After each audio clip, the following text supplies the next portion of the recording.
From News Channel 8, this is Capitol Insider with Morris Jones.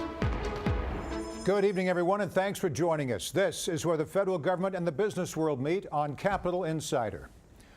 Tonight, President Obama will address the nation, outlining his plan to destroy the ultra-violent group ISIS.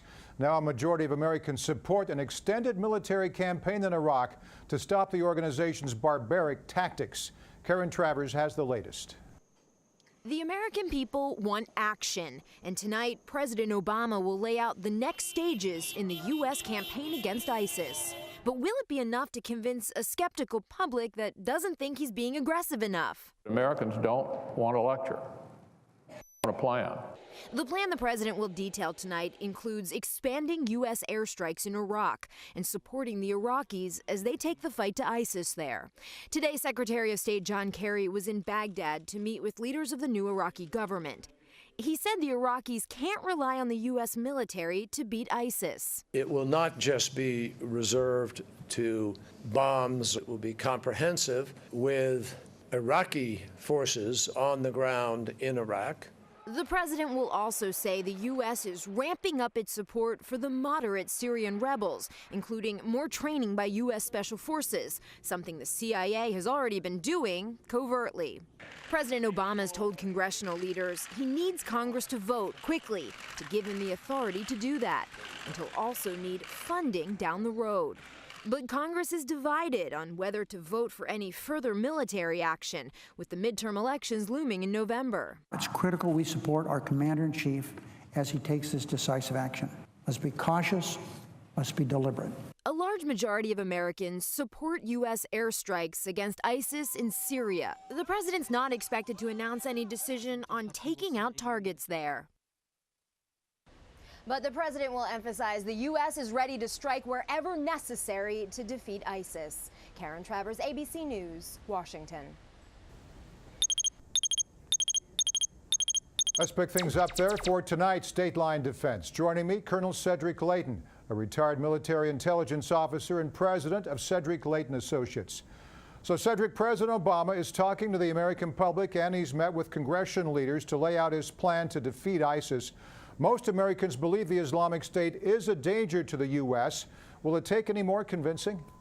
Well, I think, Morris, the groundwork has been laid by the public itself in this particular case. So instead of the president convincing people, he's basically talking to a convinced nation. And that's a good thing for him at this point because the American public is actually out ahead of the administration, seeing the terror that ISIS has really unleashed in the Middle East, and they want something done about it, especially in the wake of the beheading of the two journalists. You just said it, the American people seeing what's happening in their own videos. ISIS's own videos are creating this firestorm against them. Now, the Obama administration has said there will be a military component to the fight against ISIS, but continues to say boots on the ground, not an option. Is that the right decision? Would sending in U.S. troops become an option at all, Cedric? I think that the president should keep his options open in these cases. I believe that in this particular situation, to preclude boots on the ground is potentially opening up the president for a significant problem later on when Iraqi forces or other forces don't meet up, aren't up to the task to actually finish the job, and that's going to be a key problem. If these coalition forces that we're going to rely on can't do the job, then the question is what will happen next, and I think that's going to be a significant issue for the administration. Public opinion, I know, is not behind boots on the ground unless ISIS components come up through the Mexico border into the U.S. Then once they're here, yes, boots on the ground. The extended military campaign against ISIS could last up to 3 years. But what happens then, Cedric? Once all of the tanks and weapons are destroyed, will ISIS be gone, or could it evolve into something else? Well, it will evolve into something else. They're not dependent on tanks or armored personnel carriers or anything else that we associate with modern warfare. So what's going to happen, Morris, is they're going to evolve with our tactics, with our strategy, and they will respond to what we do. So they're going to be used to airstrikes by the time 3 years rolls around, and they will have changed their tactics, they will have changed their strategy, and they will be a formidable force unless we really work very hard to decapitate them where they are in places like Raqqa in Syria and in northern Iraq, of course. That's going to be the key to the success of this strategy, and whether or not that strategy succeeds will depend on what happens to the president's legacy, I think, in foreign policy. Obama also wants to create an anti-ISIS coalition made up of nations in the Middle East. The administration says Turkey is a critical component, but the Turkish government has remained non-committal. What role should the country play? Well, for one thing, Morris, Turkey should be there to prevent foreign fighters from making it into ISIS territory, ISIS-controlled territory. Turkey shares a large border with Syria and Iraq, or what used to be Syria and Iraq, and they also share a border with what is now the Islamic State, as ISIS calls itself. So they can interdict a lot of things at the border. They can prevent a lot of not only personnel, but arms shipments from getting to ISIS, and they can also make sure that other material and financial support is not provided them. And then finally, what they can do is they can prevent financial transactions from going the other way. They can really stop ISIS from being able to bankroll itself. And that's the key question, whether or not they're willing to step up to the plate. Exactly. You've got to cut off the money for starters. Before you go, Cedric, we're also hearing about reports that ISIS could be planning a biological attack. Is this something the group would be capable of, and how real is this kind of threat? Well, it's a threat that should certainly be considered, because we know that both Syria and Iraq were looking at the possibility of biological weapons. And in this particular situation, ISIS may have borrowed talent, if you will, from either the Syrian government or from the old Iraqi government of Saddam Hussein. And if that's the case, then it's definitely a dangerous situation. We don't know for a fact that that has happened, but it is certainly a possibility. Always good to get your insight. Colonel Cedric Layton, president of Cedric Layton Associates. We'll see what happens. We'll talk to you later, Cedric. You bet, Morris. Thanks so much. Thank you. One major concern over the ISIS threat is the group's ability to draw recruits from all over the world. Now, one Colorado woman has pled guilty to trying to help the organization. 19-year-old Shannon Conley entered a guilty plea in federal court today. Her testimony will be part of a deal to give information to the authorities about other Americans planning to join the terrorist group. The FBI first became aware of Conley's growing interest in ISIS last November. She was arrested in April at the Denver airport trying to board a flight on the way to Syria.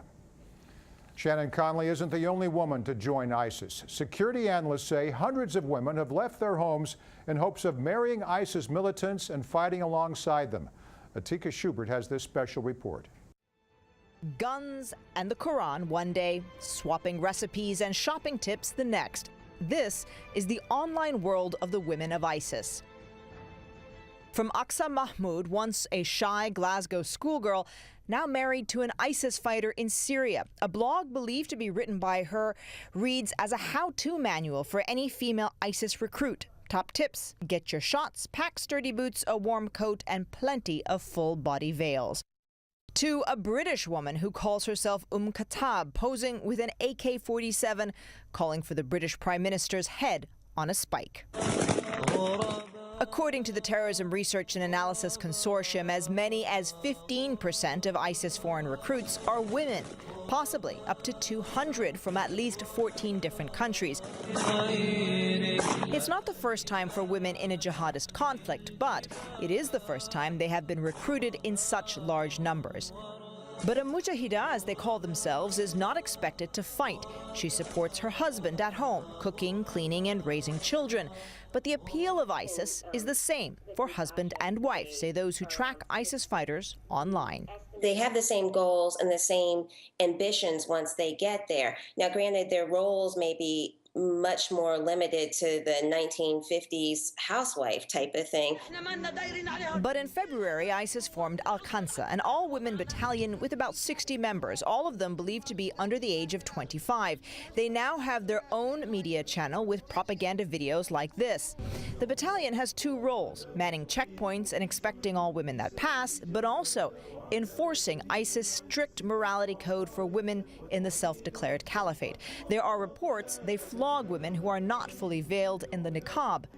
But many of the women, especially foreign recruits, have expressed clear ambitions to be on the front line. This is obviously rapidly changing as we speak. They're being trained in weaponry. They're being trained how to clean the weapon, how to fire the weapon. And granted, these are just basic boot camp skills. They have the means to defend themselves. Whether it's cleaning an AK-47 or whipping up a chocolatey treat for their jihadi husbands, the goal is the same for these women: to serve the extremist ideals of ISIS. Atika Schubert. We turn from ISIS to the internet straight ahead on Capital Insider. The battle over net neutrality is heating up, and many companies are using today to protest. What would an internet slowdown look like? We have an in-depth report, one you'll see first on Capital Insider next. And stocks were up as a rally in Apple stocks lifted technology companies. Here's a look at the closing numbers from Wall Street.